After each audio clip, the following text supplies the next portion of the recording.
my friends. Welcome to the Healthy Peaceful Podcast. Thank you for joining me this week as I embark on a series of 10 episodes where I will explore. Here I'm lifting from a phrase from Robert Sachs's book titled Perfect Endings, the most critical life-bristling moment which we can prepare to face in a raw and honest way, death and dying. Also from his book, death is a truth we cannot escape, and yet, why do so many of us, especially in the West, try to escape it or push it away?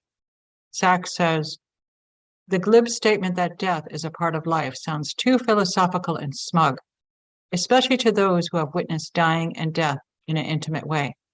I could not agree more. As you may suspect, this series is personal for me. At this moment, I am confronted with my father and aunt, my mother's sister, in the same nursing home. I have felt it all, and there's probably more to come. Anger, dismay, sadness, anticipatory grief, confusion, deep pain, deep compassion, exhaustion, love, indifference, wanting to escape. The only thing I know is that I am not alone. There are other family members and loved ones in this mix, as well as you, my global family. Instead of escaping my reality and pushing it away, this experience is an opportunity for me to awaken to the stream of my own life, to explore what it means to stand witness to another's final chapter, to consider the meaning of the elder's position at the center of the family mandala as his earthly life approaches its close, to be willing to support the elder and other family members without judgment, to engage with the inevitable pitfalls, and finally to learn to be kinder toward myself and others. Join me as I interview guests who I am hoping will encourage us to open to this experience and be willing to let go of our fears and expectations. As Robert Sachs says, to open to the timeless essence of the elder's soul and ultimately to our own.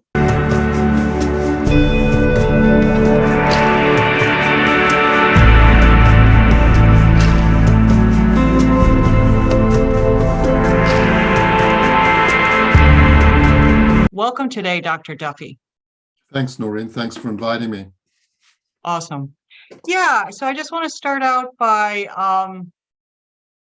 just a brief bio of your background, how you came to, I know you've had a varied career and you've forayed into a number of different areas of medicine, but just a little bit about your background, where you started, what brought you to this work, and then we'll dive right in. Great. Thanks. So I'll make it real brief. People are always asking me where I'm from, even though I've been in the United States for almost 40 years. I think I should have worked harder at getting rid of my accent. But I'm from all over. I grew up in England, the Middle East, and mostly in Africa, Southern Africa, what was Rhodesia and became Zimbabwe. I'll stick to my professional journey. It's I trained initially as an internist, then moved into diagnostic radiology. We could talk a lot about why I did that, but it really wasn't for me. And I recognized that I was really drawn to understanding people's stories and how I could be a productive part of those stories. And so I made a leap of faith and started training in psychiatry at Brown. And absolutely immediately I knew I loved it, and but also very quickly recognized that whilst I valued and appreciated psychodynamic theory and even psychopharmacology within its limits, I also realized very quickly that I needed to understand more about the brain, it as a structure, as an organ. And so then the training in behavioral neurology and became an academic neuropsychiatrist for 15 years or so. But despite myself, I found myself increasingly drawn into late 1990s. Hard to believe that palliative medicine didn't even exist in the United States as a distinct specialty. There was only one palliative care service in an academic center. Of course, we had hospice and in this country much before that, but it was really a totally distinct world from mainstream quote unquote medicine defined by Medicare. benefit. And I got to know many of the early founders of hospice in this country, Florence Wald and Ed Oberhall and others at Yale, and just wonderful people. So, but anyway, I find myself getting more and more into palliative medicine. We can talk about how that happened, and then spent the next 10 years working to support the evolution of palliative medicine to a distinct discipline, for better or worse, something we can talk about within healthcare. And I did that for about 10 years, and then became more engaged with what's called integrative medicine. So I spent the last 10 years or so really engaged with that, learning classical Chinese medicine, and trying to develop models around that. And I would say my greatest passion right now is working with clinicians, healthcare professionals around this challenging issue of burnout, and which actually is an extension out of my work in palliative medicine. But burnout, as you know, is reaching pandemic levels. 3/4 of CEOs of healthcare organizations now rate burnout as the #1 challenge facing their organizations. And yet we have very little to demonstrate as being effective. And actually, I do believe that my experience in palliative care has really helped to inform me around some ways in which we can begin to address this issue of burnout. And it's so that's my journey. And I'm currently I just left academic medicine full time. I was a professor of clinical psychiatry at UCSF until about 18 months ago, and I'm now working with a wonderful group here in Connecticut, where I work as an integrative neuropsychiatrist in a neurosciences institute, particularly with people with movement disorders like Parkinson's disease. And I continue to learn from them. So that's what I'm doing right now. Wonderful. Wow, that's quite a diverse career. Medicine or healing being the common thread, but although it may seem like things are unrelated, certainly it seems like your curiosity brought you from one place to another, and to a place where you felt you needed to go deeper in your understanding of healing. Yeah, I think that's true. You know, when I introduce myself to my patients, I say I'm called an integrative neuropsychiatrist, but essentially I'm a psychiatrist who's really worked throughout my career to learn new tools that I can have in my toolbox. That, you know, if all you have is a hammer, then everything becomes a nail, right? And of course, we see that in psychiatry, where everything is now becoming psychopharmacological, and that's how we're training future psychiatrists. But so my hope is that I can engage with people at whatever level that's going to be helpful to remediating their suffering. And sometimes that's, you know, sitting with a family and doing some family systems work, or it could be placing a needle in gallbladder 20 point on the back of your neck. Right. You know, or it could be finding a medication that will help you to sleep because nothing else is working. So basically just wanted to have more tools in my toolbox, and having to be radically honest with myself about the limitations of my toolbox. And I'm sure, I hope that by the time I finish my work, I would have identified another tool that I need to learn, because there's a lot more tools that. No, that's great. That's great. Mm-hmm. I know that I believe in some of the reading that I've done regard that, you know, some of the video transcripts and things about you online, that you are a practitioner or a student of Tibetan Buddhism. That's correct. Yeah. Okay. Do you mind me asking how that has influenced your practice of medicine, your view of healing, and also your work with healthcare professionals? Yeah, absolutely. So first of all, I'm a student of small capacity. You know, there's small, medium, large capacity. So okay. Small capacity student, I do my best. And so I engaged with, you know, Buddhist teachings. I can remember growing up in Southern Africa, just really feeling a connection to these Eastern traditions, but in those days, there was almost, especially in Africa, there was almost nothing available to me. If I was to go into a library, I think Paul Brunton's books were the only books around the East, and of course the Bhagavad Gita. But I really engaged fully when I came to the United States.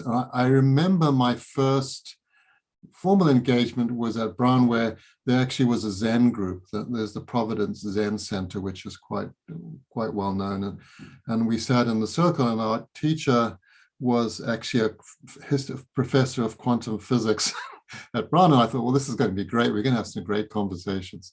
But all we would do is sit. And I remember the torment I had as I wanted to ask all these questions. But so Zen is wonderful. But for me, what really brought me to the Tibetan tradition was the centrality of the heart, compassion to their teachings.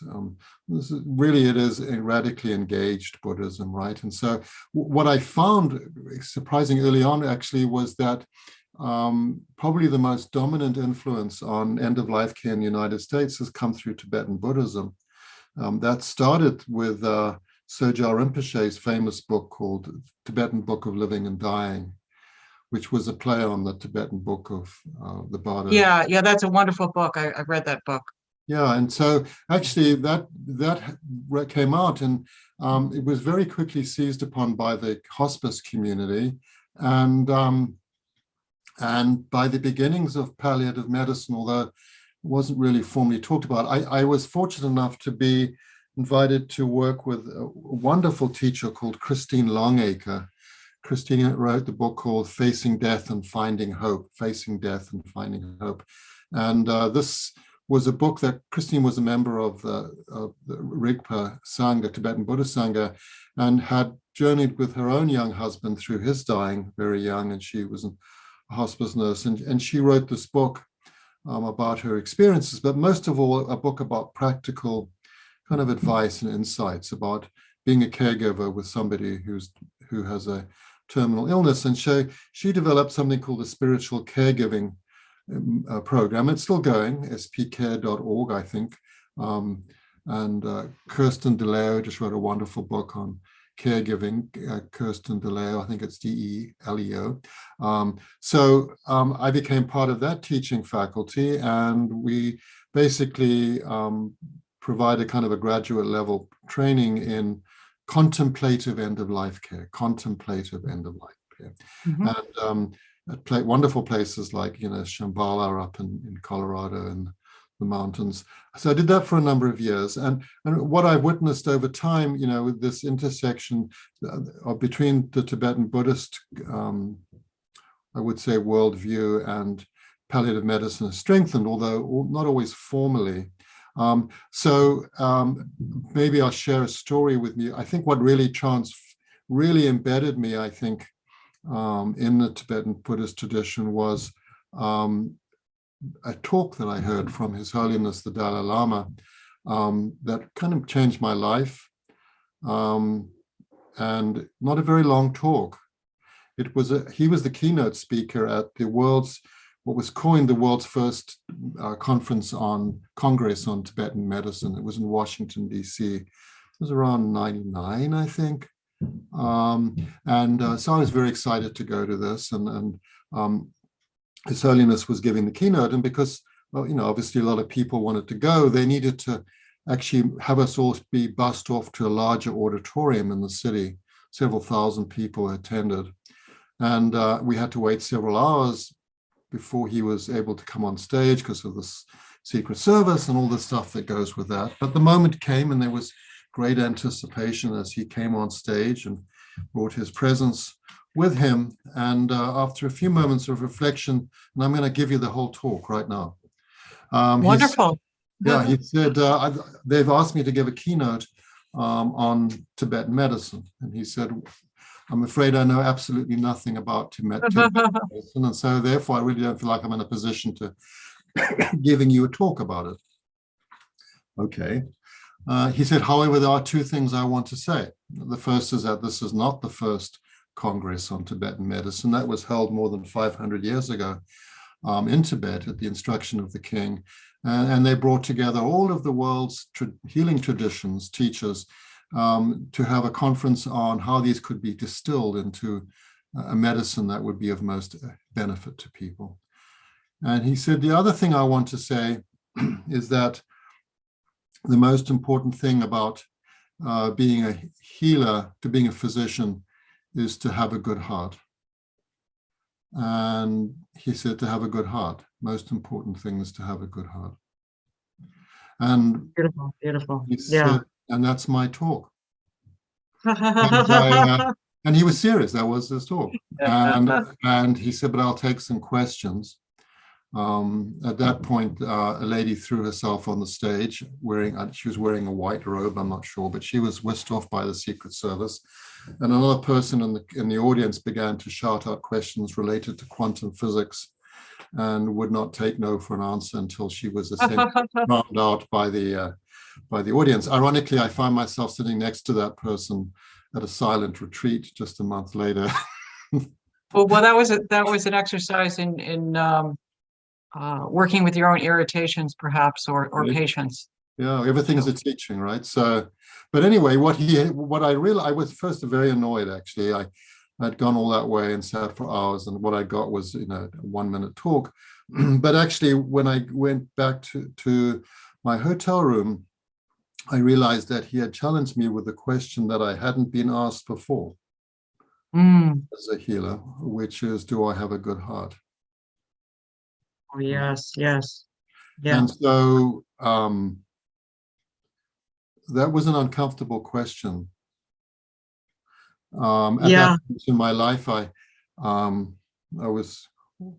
think I was an associate professor. I might have already been a full professor.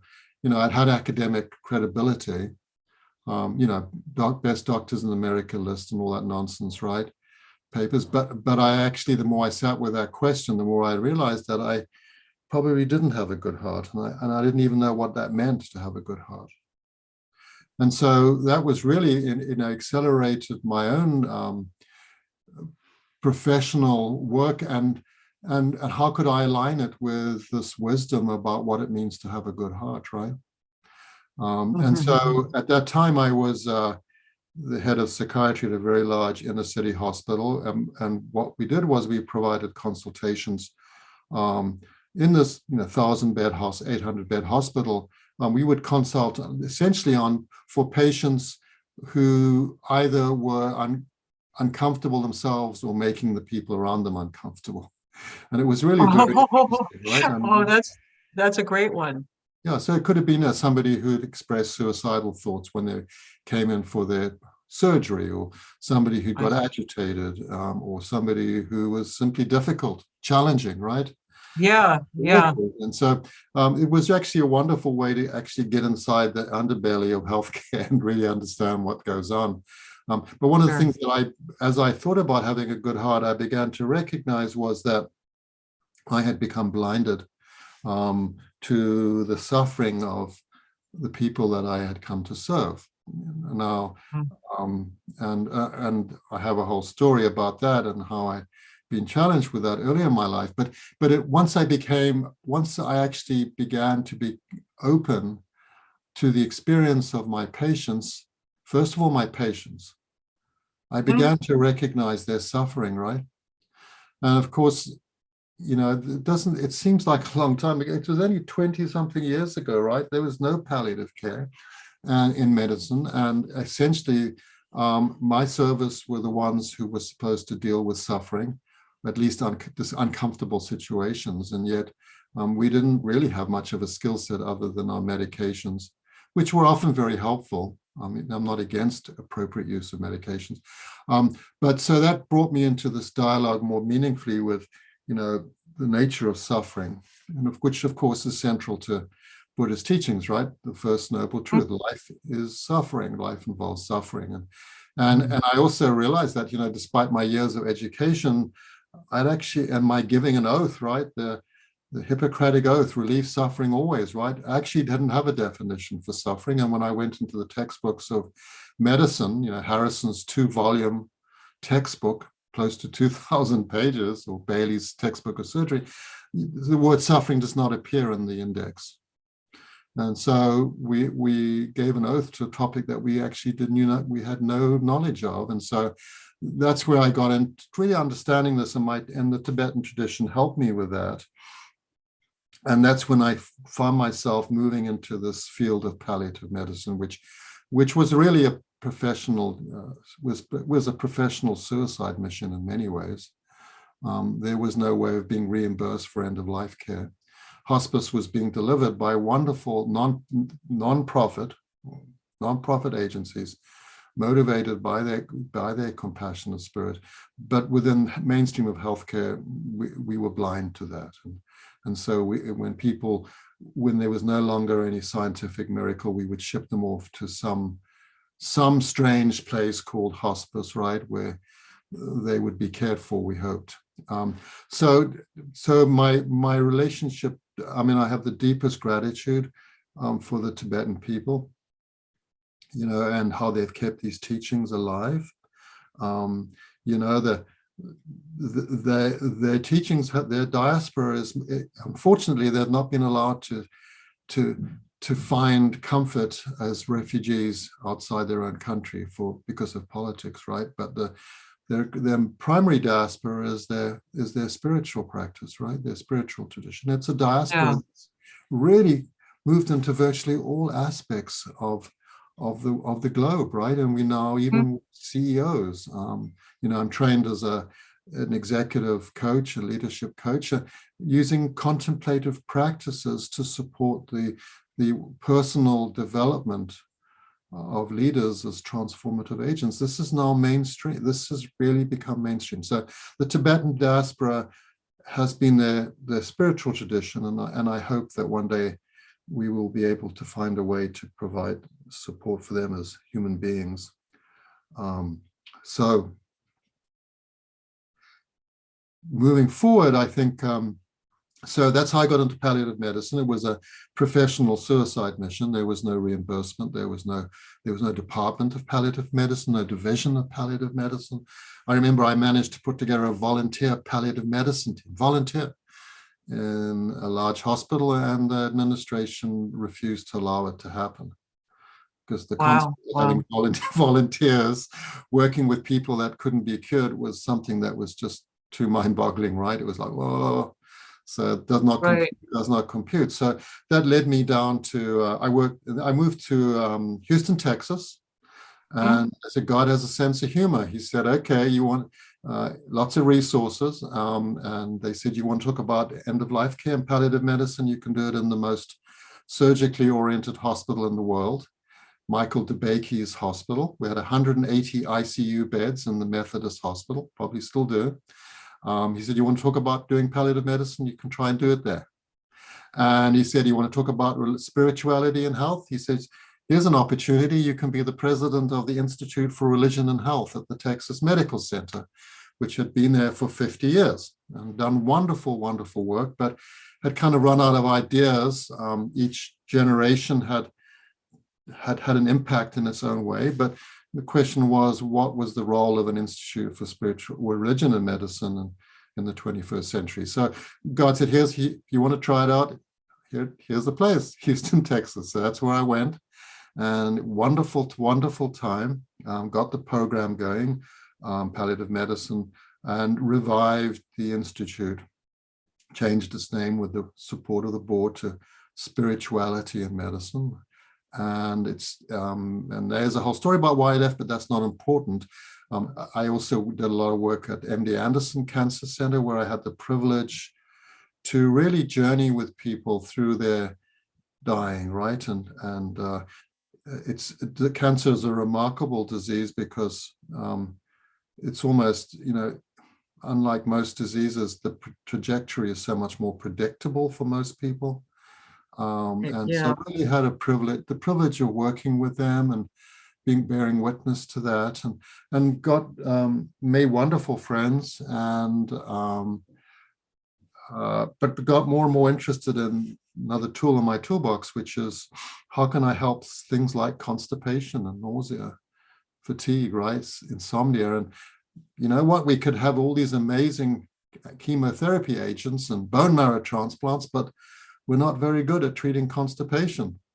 But you know who is acupuncturists, and we had some wonderful acupuncturists on service, and I witnessed them have amazing results. So I said, hey, listen, can I spend some time with you when I can find moments and observe your work? And then really became enamored by classical, moved more and more into the more classical tradition, which is a profoundly spiritual model of healing, but also how do we work with lifestyle, movement, environment, space, just tools in the toolbox. So that brought me to working with, I worked for a while literally out in the desert for a few years as what was called the chief of integrative medicine, with a very high-end program where I was going to try to educate myself about who gets what, when, how often, and how do you measure it, right?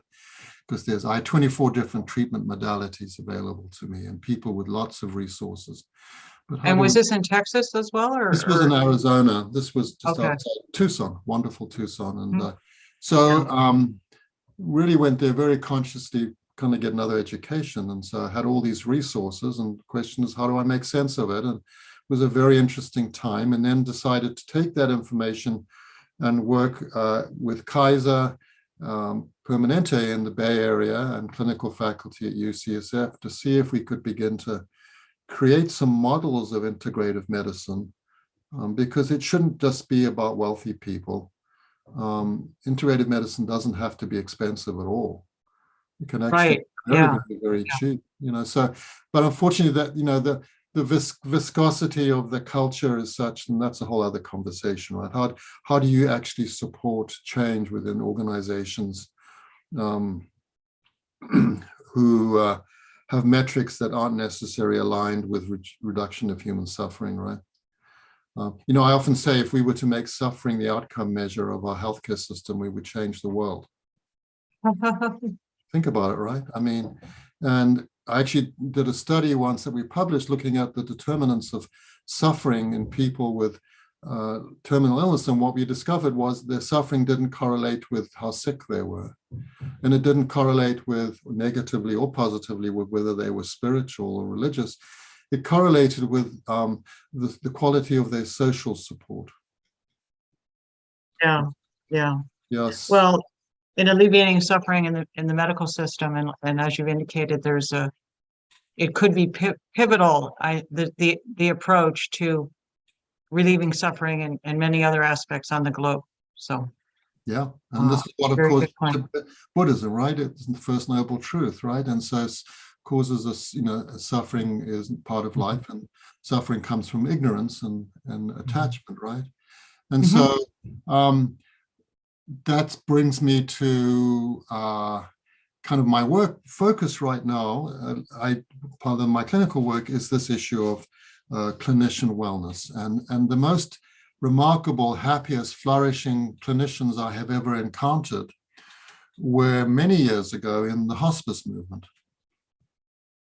I'm sorry to say that I don't see them flourishing anymore, because they have actually been captured by the consciousness of allopathic medicine, right? But in those early days. Well, I love that expression, captured by the consciousness. Yeah. It's, so it's, who was it? Somebody, was it Einstein? But anyway, somebody said that people don't have ideas, ideas have people, right? So yes, we get captured to the idea that allows us to organize ourselves around a concept, a way of being in the world that we think will keep us safe, right? And so the most joyous people, I remember going to the best conferences ever in the 90s with the Hospice Association. It was wonderful. I mean, there were people singing and everybody was joyous. And now it's just become another specialty, right? We always said, don't let palliative medicine become another specialty. It's not another specialty. It's a way of being with each other, with the people we've come to serve. It's not a specialty, but we've been caught captive to this. And so for me, a pivotal moment was going on rounds in the intensive care unit many, many years ago. And we would go through cases, and we came to an empty bed in the ICU. Not usual to find an empty bed in the ICU, but that bed had just been vacated by somebody who had passed, and we spent a few moments, which is unusual. Mostly when beds are empty, the people and the memories go with them in our culture, right? But actually, we spent a few moments just recognizing that person, and they'd been on the unit for a long time, and it had been a really hard struggle for the patient, their families, for the staff. And as we talked about it, the intensivist in charge of the unit, the ICU doc, actually began to cry. And at that moment, I had this insight that, oh my God, it's not just our patients that are being held hostage to this consciousness, it's our healers, and even the ones that we consider sometimes to be, quote unquote, the perpetrators. Oh, there was this thing in pop palliative, oh, we need to train doctors to be more compassionate. We need to change them not to be jerks. I remember having a very public disagreement with Sherwin Newland on television. It was a PBS special, and Shep made a statement which was pretty common, and he said, listen, the reason that doctors are so insensitive and don't address people suffering is because we choose the wrong people for medical school. They're all nerds and scientific people and that. And I challenged him, and I said, the data actually suggests the opposite. If you actually look at the data, people who go to medical school score off the charts when it comes to the level of compassion, empathy, and the desire to do good in the world compared to their peers, right? These are really wonderful people. It's true, however, as they go through their training, their levels of compassion, empathy actually go down. And I would say that if you look at the curves, medical school will turn a woman into a man and a man into a reptile. So That's a good one. Yeah, so oh my goodness, I had this insight. My peers are suffering too. And it's almost like, had this window, and I started then talking about, burnout. And I remember I facilitated the first retreat I did with my friend Tim, who was an ex-Benedictine monk, a retreat for physician renewal at the Trinity Conference Center in Cornwall, Connecticut, a wonderful place owned by Trinity Church. And wow, it was really hard to get people to come. That was the first insight I had. And secondly, I had this really incredibly painful insight that being vulnerable was possibly the most dangerous thing any physician could allow themselves to be. And so because it's an unraveling of the paradigm. Yeah, and who am I if I'm not control, if I'm not my intellect? And so, of course, that goes back to His Holiness and his challenge. Do I have a good heart? And so, the work that I have been working with in the last 20 years in different environments has been, how do we support the emergence of a good heart in healthcare providers, where not only does it not leave them feeling vulnerable and at risk, but actually allow them to flourish in this work of being healers. And I always, start, there's an insight here that we don't acknowledge as healers, that to be a healer is really hard. This is not the reward for going to university for many years. It's hard, challenging work. It challenges every level. No doubt. And I definitely, that was conveyed in some of your writings and your video transcripts online, that so you said now your work is really supporting the healer. And in what way? I know that you're working with movement-related disorders, but in what way are you supporting healers? And it sounds like you've done that throughout your career. But what is your primary focus now, or where do you want to take that work? Well, where I want to take it and where it is, I'm the same thing. So the first thing is, I was actually just looking in preparation for our conversation. I'm actually writing a text, and it's called The Practice, Contemplative Heart of Healing. And actually the first chapter is is on learning by heart. And so for me, what's been really important to understand is I was told at medical school that my job was to fix things. And Right. it's not my job to fix things. It's my job to be available to anybody or anything that finds help, who finds what I have useful. So I used to be much more, I would guess the word is arrogant. I mean, I really wanted to push stuff on systems, and I learned very quickly that they push back twice as hard. So I got an insight many years ago, as I would often share the story. I was leaving the hospital I mentioned earlier, where I had tried to get palliative care going, and I was leaving the hospital, and nothing had really. I felt pretty. I was going down to Texas, and I was kind of sad. And I was walking out the front entrance of the hospital the last time, and I bumped into a nurse, and I had actually facilitated these every 2 weeks. Would have a meeting of ICU nurses, and there was no agenda other than just show up, and wonderful things came out of that. But yeah, that's great. She said, "Oh, Jim, you're leaving. It's going to be. What are we going to do without you?" And I said, to be honest, I'm not sure I accomplished anything at all. And she looked at me and she said, "You don't get it, do you?" She said, "You don't understand. The most important thing that you've done is to keep the conversation going." Yeah. Yeah. And so, the moment we stop the conversation, then the lights go out, right? I mean, to paraphrase James Baldwin, and the sea comes rushing in. So I just see my work right now as just to support a conversation. And if hopefully we'll reach a time when people feel that conversation is important enough that they can't ignore it. The good news and the bad news, as I mentioned earlier, is that, burnout has become everybody's problem and is threatening, I would say, is threatening our entire culture, for better or worse. I often refer to everybody's experiencing burnout. This is not the purview of physicians or nurses or social workers. Our entire society, if you look at the data, we're all burning out. I have a talk, I call it the inner climate crisis, just as what's happening in our outer ecology. That's a great title for a talk. Yeah, and so that's the bad news. The good news is that this is now something that can't be avoided by people whose metrics is profit and prestige, right? So outcome measures. If you're a hospital CEO, burnout, and the data is very clear on this, burnout will very significantly negatively impact every metric that's important to you and by which you get measured. And they can't avoid it anymore. The trouble is that they don't have a model that works.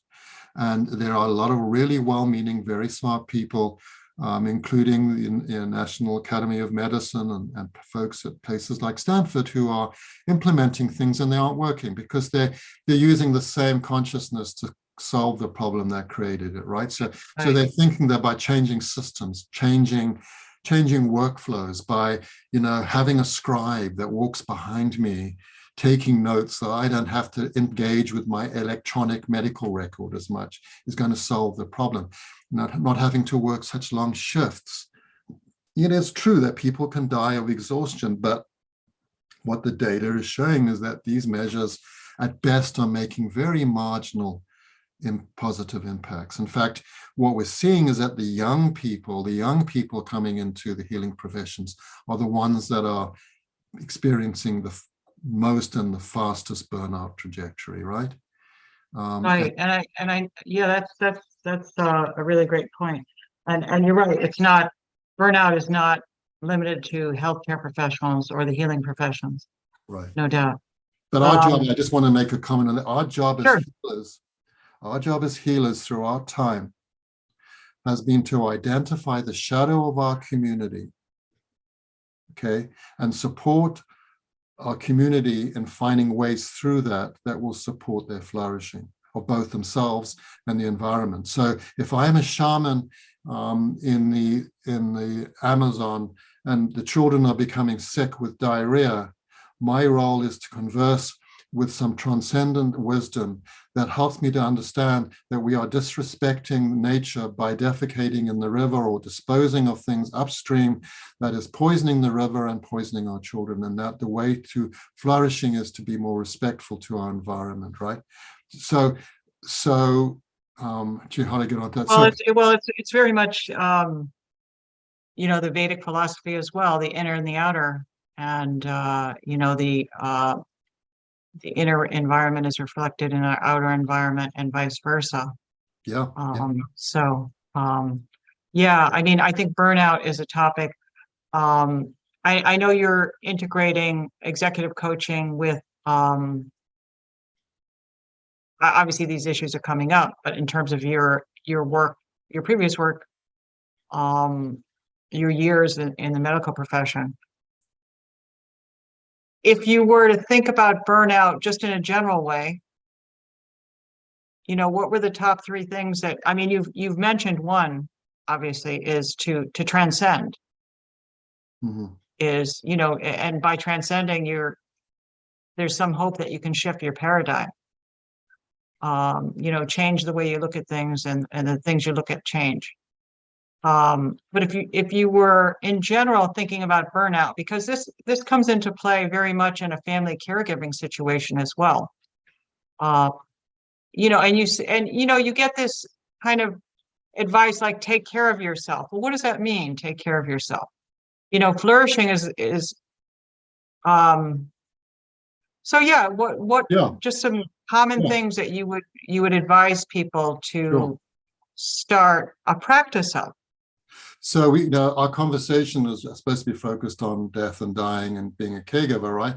And so that's kind of, so I just went through my own story, like how working with people who are suffering, who may or may not be actively dying. Yeah, I just wanted to say, Dr. Duffy, that I love the conversation we're having. So whatever direction it takes is, I think, eminently useful. Okay. So keep that in mind. Let me bring it back to the death and the dying thing. Sure. So, and to your question about burnout, right? So ultimately, the one thing that currently medical genius cannot address or prevent is dying. So in many ways, it's like the final frontier. It's where we can no longer avoid the reality, right? So to go back to your question of burnout and the key factors, number one, I would say there's actually two to them, but number one is it's very clear to me that underlying all of this are, first of all, shame. And that shame is the inevitable consequence of trauma, right? So, and when you say shame, do you mean that I'm not measuring up? Yeah, so shame is this a belief, this experience that I am not enough, right? And we can take that in many different directions. Right. I sometimes feel like I am just basically a shame doctor. I mean, people but we didn't even talk about shame until really Brene Brown came out with it and her TEDx talk, right? And God bless her. I could talk about just about anything over the dining room table in San Francisco, and people would keep a conversation going, either negatively or positively. You bring up the word shame and it'll shut any conversation down. And yet shame is driving our lives. And when we experience shame, if we're not perfect, we're not enough. And anger, that we have to continue to produce the goods in order to be accepted. So this is really, when I work with physicians, particularly in retreat, this concept of shame inevitably must be brought to the surface before we make progress. And the second thing is we don't feel connected to each other, right? And, well, we're disconnected with ourselves, and we're disconnected with each other. Yeah, and loneliness has become a pandemic. In England, they have the Minister of Loneliness. I think they might have just shut it down, the department actually, but because they couldn't find a solution. But so that's also Deepak Chopra's organization, neveralone.love. okay, I didn't know that one. Yeah. Okay. Yeah. Great. So that came about as a result of during the pandemic, in terms of okay, yeah, the rates of suicide, and that loneliness was really was really the crux of that. So, and to go back to my so it was I guess it was funny. I mean, the nurses, when I was doing palliative care, used to say, when I come on the unit, they say, "Here comes Dr. Duffy, bringing all the suffering with him." And I'd say, well, it was already here. I'm trying to help with this, but just by bringing it myself into the room, I was putting suffering on the table. And so connection. Yeah, right? and that's that's a very good point, because I think sometimes people don't want to, in terms of the Buddhist journey, and in terms of exploring the teachers, they hear suffering, and it's like they hear death and dying, and they're repelled by that. Right. But yeah, I mean, but obviously there's the other side of that, transforming the suffering. Right. So this is great. So burnout, shame, trauma. So the three pillars would be, and actually what's interesting, this kind of aligns with some of the more recent work, building on Abe Maslow's. Everybody's heard of Maslow's, right, the hierarchy of needs. Yeah, nobody really knows what that means, right? Self-actualization. We will talk about it, but actually, Scott Barry Kaufman's work on his book called Transcend, I think does just a beautiful job, really distilling in building on Maslow's work. He spent a lot of time, studying Maslow's unpublished writings, his notebooks, etc. Maslow never actually used words like self-actualization, but what Barry Kaufman has done is that, at the root of the sailboat is the hull, which is built on self-esteem. We have to have self-esteem to stay afloat on the river of life, right? Very Vedic concept, right? The river of life. We have to be able to stay afloat before we can do anything else. And so, I think that's it's kind of like putting your own oxygen mask on first, and it's very much the Buddhist tradition as well. I think you start with the Hinayana, and then first working on, but it's not just. And then when there's the capacity and the capability, being able to help others. Yeah, but it's even beyond that, because actually that concept is driven by non-cherishing of yourself. I mean, so it's really the sense that I am enough, that are in actually there is data now, which I show in my talks, on shame. It mostly comes out of Australia, working with nurses. There actually is a direct correlation between, it's called self-valuation scale. There actually is a direct correlation between how high you score on that and how high you score on your burnout. So the less self-valuation you have, the more likely you are to be burned out. So that's that word shame, self-esteem, right? Shame, the next pillar or the plank in the boat is this idea of being connected. This is, of course, in Buddhism, this would be the Sangha, right? That the Sangha that was, because actually nobody can do it alone, okay? Obama reminded us of that a number of years ago with one of his speeches, right? I mean, we need a Sangha, because we actually, when we're a Sangha, we become a distributed field that can actually absorb and work with these energies far more efficiently than just one rigid nodal point, right? So, and of course, within healthcare, but within the whole of society, we have no Sangha. I can tell you that as a physician, I am totally alone. Mm-hmm. Physician, I am totally alone. That when tell me what you mean by that. That I do my work alone, and if something goes wrong, and by the way, I work in the field of catastrophes. I work in the field, it was amazing that, actually I never had less stress than when I worked as a palliative medicine physician. because actually there was no expectation that I was going to fix anything, right? And when something goes wrong, particularly if an error has been made, and every human being, no matter how smart, how diligent, how trustworthy, whatever, we are not perfect. When a mistake happens, you are on your own. And the first advice you'll get from risk management is don't tell anybody about this or discuss it with anyone, especially the family. Well, I mean, there's so many stakeholders, and everybody is, and that's true in medicine as well as but obviously the stakes are higher in medicine. Yeah. And you have families pointing the finger. You have the institutions, and like the risk management issues. So there's just, yeah. They're alone, and physicians become depressed when they're sued. Well, 2/3 of them develop a depression. Yeah, I can guarantee they would not become depressed if they had a supportive community that held them and said, we understand how hard this work is, and we've been there, and we're going to be there for you. Not try to bury mistakes, but to be supportive and say, oh, we made a mistake. We're human beings. Exactly. There's little understanding for error.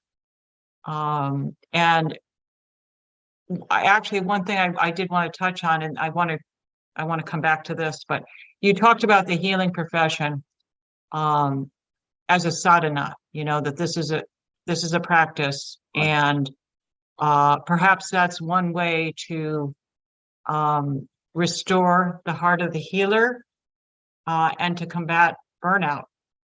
Yeah, this is exactly what I'm spending my energy on right now. Is what I had this insight many years ago when we would have these retreats, wonderful places like Esalen. When I would go to these wonderful places as a retreatant, right, or Buddhist retreat, I felt fantastic when I left there. It was wonderful. Things are going to be great, right? And I'd get back to the conscious. Well, especially a beautiful place like Esalen. Right, absolutely. I get back to my workplace, and by lunchtime I was more despondent than I'd ever been before, and so were the people that had just been on the retreat, because we'd had a sense of what was possible, and yet it didn't translate into the consciousness of our everyday world. So to go back to your point, which for me was a light bulb, is, oh my goodness, healing needs to become a sadhana. It needs to become a spiritual practice. And so what I teach now, how I teach this stuff, and it's not a solution to everything.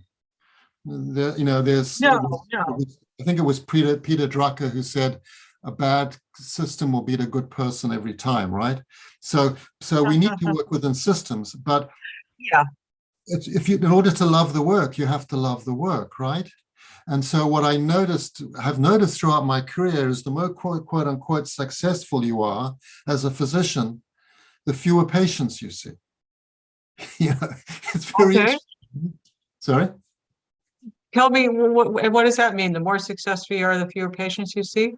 No, like if in academics, for example, right? Or if you're in a health organization, you move into more administrative roles.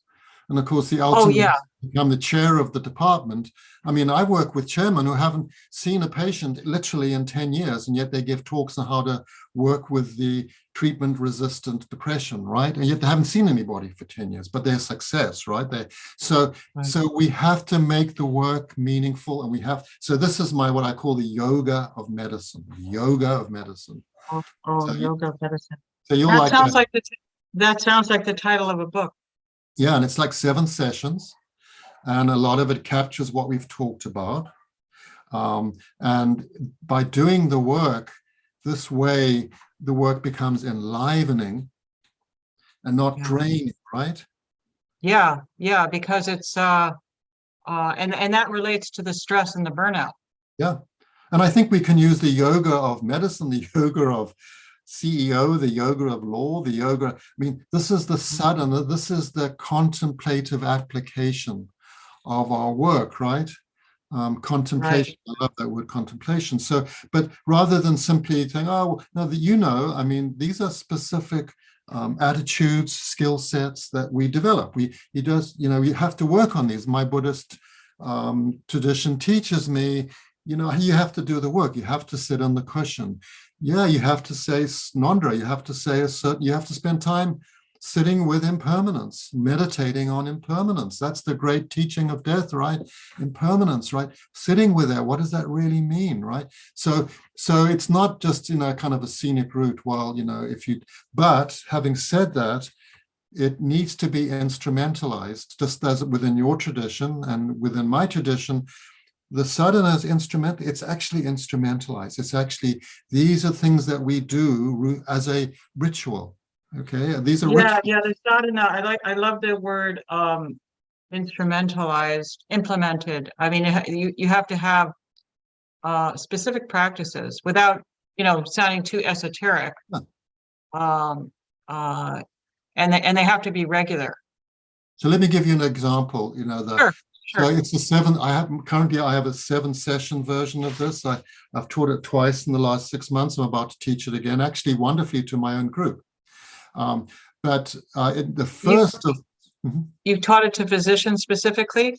I've put everybody, basically. I find that actually physicians are the toughest nuts because they're so, the shame is so intense and the need to be in control and perfect. So vulnerability, as Brene Brown teaches us, is when you have shame, you can't be vulnerable. But it's actually anybody can do it. But it's 7 sessions, and so there are 7 different. I call them the asanas of medicine, right? And really, asana just describes posture, right? It's a relationship to things, and an asana is not about what we do; it's who we are in that position, right? And so the first of the asanas of the yoga of medicine is to have clarity and specificity around our intention for our work, right? And so we spend an hour and a half kind of working around this concept of intention, right? And it's a lot of fun, and we work with different traditions and a lot of, I love Sadhguru, for example. I think Sadhguru is so wonderfully relevant to the 21st century. But we work with I have Jim Carrey as a frequent, guest, quote unquote, and he has some wonderful teachings on intention. And then at the end of that session, people have actually created an intention statement for their life, for their work. Okay. And so what we do, and this is what I try to do. Certainly don't do it perfectly, and I'm often distracted from it. But whenever I have a really difficult decision, it becomes really simple when I go back to my intention. What is my intention? And if there probably is a universal intention statement for healers, although it can be languaged differently. It's pretty much ends up the same for all of us. But if I go back to that, okay, this is my North Star. When I'm getting lost in those tumultuous storms of life, and this person is bringing up stuff for me that's really hard, like, should I let you walk out of this room when you're having suicidal statements? Hard one, right? Or do I simply that's a tough one. Yeah. Do I just instrumentalize this into some bureaucracy that it says if you score more than X or Y on a suicide scale, I call the security to take you away and put you on a hold for 72 hours? That's instrumentalizing, but it may not be consistent with my deep intention for you, right? Sure. Or do I accept or your deepest intention for your own work? Correct. Or when I'm sitting with somebody who's saying, and I've had this conversation so many times with a patient who's sitting with me and saying, doc, I'm done with the chemotherapy. I've given it a shot. I don't want to do this anymore. I want to have quality and not poor quantity of life. And I don't want to do this. But what does that mean? I mean, how am I going to work with my family? How am I going to let them know that I'm not giving up? I'm simply just changing my focus. If I'm clear about my intention for them, right, that conversation becomes a lot more understandable, right? And so, honestly, what all of this is about is stuff that we should be learning. I call this a noetic education, noetic, coming from the Greek gnosis, right? Which really is about ways of knowing, being in the world, living in that world of first-person perspective, rather than the world of scientific materialism or bureaucracy, right, and legal regulations, right? This is our experience, and so we're all having this, but we have no framework. So that's the yoga of medicine, and so people at the end of it can say, I have these 7 asanas, and so I combine behavioral design theory, the same theory that got us hooked on our telephones, BJ Fogg, etc. Right? We use these principles as rituals that get incorporated into the clinical encounter that transform it. And guess what? Nobody can even see you doing it. And I'm just really happy because I've just been invited to present this work at the International Conference on Clinical Skills in a few months. And it's the first time where, I had a dean once tried really hard to get this into the curriculum, and the dean of students kept saying, there's nothing we can displace that this is not important enough to make it part of our curriculum. We need more hours spent on renal kidney physiology. Which of course, it's like we all forget it. As soon as we learn it, we forget it. I don't use much kidney physiology. I could have learned it in one lecture. What's relevant to my work as a prescribing psychiatrist, right, or neuropsychiatrist. Right. So I'm really happy that maybe, but once again, it's not about me telling the world or my community what it needs. It's about just holding a space where when things are ready, they will manifest. And what, going back to end of life care, I want to make just 2 comments about that. Number one is the holding space also is in end of life and other aspects of medicine, the power of presence. Correct. Yeah. And you use that word. I don't know if it's an actual word, but I love it anyway. The synchrony. Mm-hmm. Yeah. The synchrony, the connection that starts to the transformative nature of that. Yeah, the resonance that happens, that we are all in the process of co-creating each other. I mean, this is Vedic philosophy, right? So, yes. And of course, Deepak Chopra speaks so eloquently about this, but that word presence really was what, when I heard, I know we're running out of time, but my very first engagement with hospice was being asked to sit in for one of my colleagues who was the hospice medical director, was going on vacation. They used to meet on the floor above us in the hospital. And he said, Jim, can you just sit in on next week's meeting? All you have to do is show up and sign forms.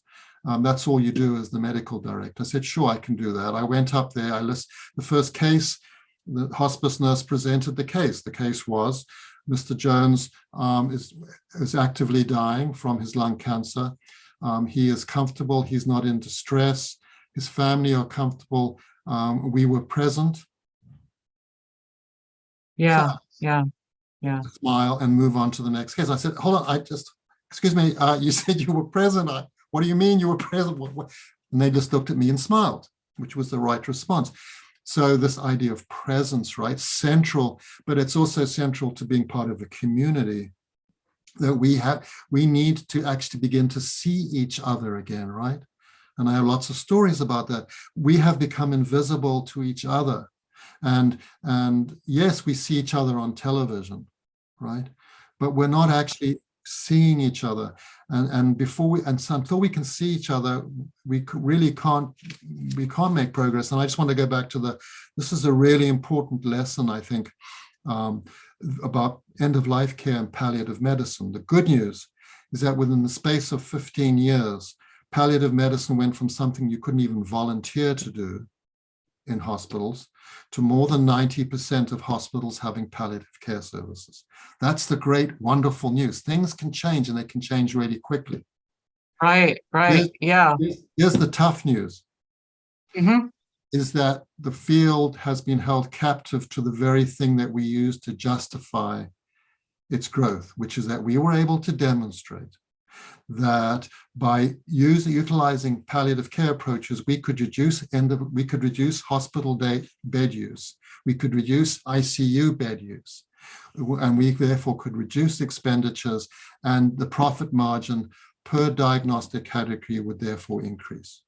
And what that meant is that we have now instrumentalized end-of-life care to the point where hospices, non-profit hospices, are an endangered species and rapidly disappearing. And that there's articles about this, was an article about this in the New Yorker last year, that non-profit hospitals are being displaced by corporations whose agenda is profit. And this is the consciousness, right? This is the metric. And it's a metric organized around the simple principle of scarcity versus abundance. And that as long as we as a community continue to experience the universe as a place of scarcity where there is not enough to go around, okay, we will continue these patterns. And that whatever we do, whether it's end-of-life care, whether it's the yoga of medicine, I can take yoga of medicine as a really good way to improve metrics, right? But that can't be the soul of the work, right? So we have to be really diligent and careful about that. And of course, our dying are teachers. They're teaching us about impermanence, about abundance. They're teaching us about the limitations of scientific materialism. They're teaching us about the nature of suffering. They're teaching us about community. George Hegel, the 20th century German philosopher, 19th century, said, history is the story of how we have cared for our dying, right? Mm-hmm. And of course, when I see in the Tibetan community how they care for their dying, I mean, it's just truly to go to a community of refugees in India and to see how they care for their dying in the middle of their community, not something to be avoided as an uncomfortable reminder of impermanence, but something to be embraced, right? As a teaching. Right. They don't shuttle them away. And they make them central to the community. There's several of refugee communities in India where they've built retirement homes, right?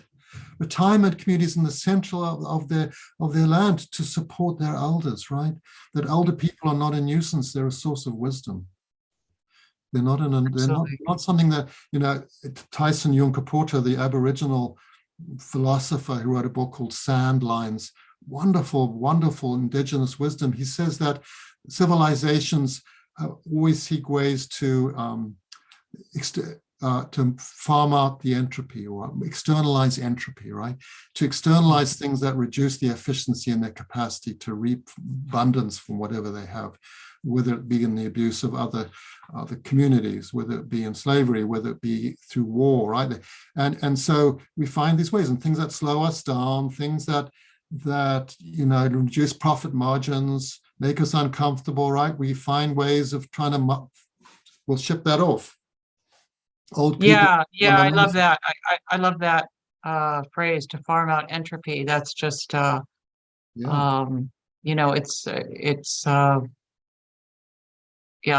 thank you for that.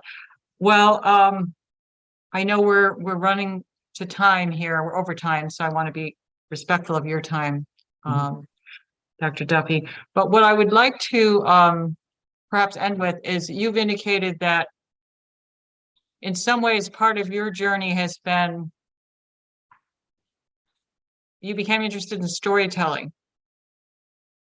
And in some ways, this is a story of our collective consciousness, our individual consciousness. But where do you see that attribute, or that, your proclivity for that? Where do you see that taking you? I know you've talked about possibly, I don't know if you're prepared to talk about your own podcast or what you'd like to do with that. Yeah, good question, right? I mean, as you can see from my appearance, I'm at that retirement stage, right? And so even that word is really uncomfortable. I don't know. I think, what I've learned as a physician and working with people with incurable diseases and the dying is actually the only thing I have authority over is my intention. That's why it's the first of the asanas, right? That's the only thing I have. Everything else is a universal crapshoot, right? And I have my fate driven by my own karma, the planets, the the universe, whatever, that brings me stuff. And then it's up to me to work with that in a way that's aligned with my intention. So, what's interesting, most cultures have identified, there is a roadmap for when you're older, right? If I was in India, at least in... Right, the four ashram, the 4 stages of life. And yeah, I mean, it would be very clear, my roadmap. There is no roadmap, and I just moved from the Bay Area, the center of genius. What I discovered there was that wisdom is an annoyance. In the Bay Area. Absolutely, because the Bay Area has become a value-free zone, and it's all about what we could do, not what we should do. And wisdom is about the what should we do, not what could we do, right? Oh, that's wonderful! I love that. Yeah, and so do you see Connecticut as a different, as a more fertile ground? I see Connecticut as a wonderful place with people who, of course, Connecticut is more than one state. I mean, if you move down to the south, I mean, we are, I have a child who lives in Fairfield County who lives in a world of high finance and extravagance. Connecticut is all of those things. California is all of those things. So, but there is no dominant culture within Connecticut. That is true. But there's clearly people that are fully bought into the samsaric identity of the 21st century, and there's people who are living in the woods. I think Walton could have had a great time anywhere in most of Connecticut. He didn't need to be in Massachusetts, but to go back to your question, at this point in my life, having the humility of understanding that I don't control fate, that all I can do is be clear about my intention and open to what the universe brings me. Having said that, recognizing that ultimately the work on myself will determine how I relate to and work with what fate brings me. And the final part of that journey is dying, right? To go back to our topic. And I'd just like to, one of my teachers, Tenzin Wangyal Rinpoche, he has a story about his teacher, Lopon. And Lopon, who's now 95, I think, he talked a number of years ago about going to visit Lopon when Lopon was in his late 80s, mid 80s. And Lopon said to Tenzin Wangyal, he says, well, I'm all ready, my bags are packed. He says, I'm ready for the next journey, dying. He says, I've done the work, I'm ready. Okay? He's ready. And that's kind of where we all need to be putting our energy, being ready by doing our own work. And, I of course, Lopin he's ready. I mean, he's done the work, right? I mean, he's it's like Pema Chodron's book, How You Live is How You Die. Her new book.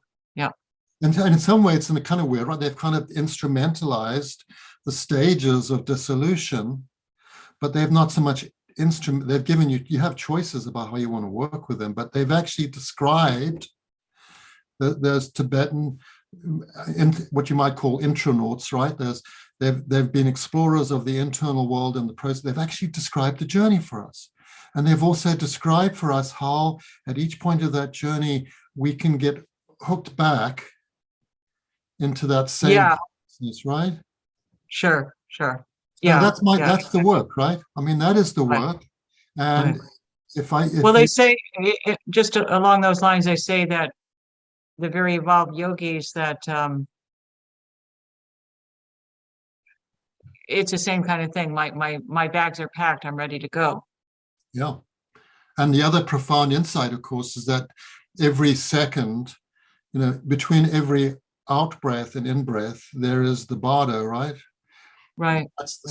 Within that. And so every moment you and I are in a transition, and it's really helpful to know where we are in that geography. And so I don't know what fate brings me, and I can't get hung up on whether it brings me what I think I deserve or need or whatever. What I need to work on is who I am, in that journey, right? And so getting back to the power of intention tension, and right? being really and being clear and specific. Yeah. And I want to just finish with one. So the final asana, I want to leave with this point. The final asana is the experience of joy. Oh, beautiful, beautiful. Actually, it's actually the sixth one. It's not the final one. So it's the experience, being able to experience, live in that asana of joy. And so I have to tell you that probably the most beauty I've experienced in my life is bearing witness to peaceful passage of beautiful beings who have passed. Oh, yeah, yeah. I peaceful passage. I love that that phrase as well. So much beauty there, right? And so, it's the beauty that makes it possible for us all to show up, whether it's as healers or whether it's as a stone cutter who's experiencing the beauty of the art, creating a stone that goes into the cathedral that's being built in homage and devotion to a God. Whatever it is, a beauty, right? Beauty. And so, I often say that, one of the worst things that we can do, and this is what happens in healthcare, is teach our children that ugliness is normal. Ugliness is not normal. Beauty is normal. We essentially need to become apprentices to that. And so as we get older, the good news is we have that capacity to apprentice ourselves to beauty, and not to get hooked into the ugliness of, the news channels, right? I think about a song from Jim Morrison, right? What was called an American Dream, right? So we get hooked into beauty, ugliness. It's ugliness everywhere. So it's to, the Navajo path to beauty, right? And beauty around me, beauty before me, beauty behind me, beauty below me. I walk in beauty. It is finished in beauty. So if we as healers, if we as human beings can open to beauty, beauty is an interesting word, right? But I love the Navajo. Each culture has its own words for beauty, and that's part of what we talk about in the program is, I love ho-ho. I'm pronouncing it wrong, with apologies, H-O. Right. Which really is that Navajo experience of beauty in the sublime synchrony and harmony of the universe, right? And so when we experience that place in the universe, beyond the dissonance, of our trauma and getting stuck and yada, yada, yada, can we really open up into abundance? That's where we experience beauty, right? And so, yeah, beautiful. Yeah, so that's kind of they go hand in hand. Yeah, they do.